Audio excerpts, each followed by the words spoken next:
Nasamsam naman po ng mga otoridad ang hininalang Shabu na nagkakahalaga naman ng 105,400 pesos mula sa isang 40 anyos na construction worker sa isang operasyon sa bayan ng Tayug, Pangasinan na madaling araw ng Enero 7 ng taong kasalukuyan.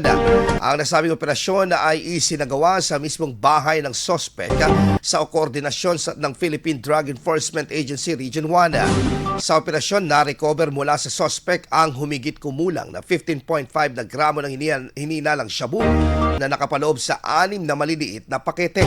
Bukod sa iligal na droga, nakumpiska rin ang 2 piraso ng bala para sa kalibre 38 bilang non-drug evidence. Isinagawa ang marking at imbentaryo ng mga ebidensya alinsunod sa itinakda ng batasa. Ang suspect ay kasalukuyang nasa kustodiya na ng Tayug Municipal Police Station para sa kaukulang dokumentasyon at pagsasampa ng mga kaugnay na kaso. IFM News. IFM News.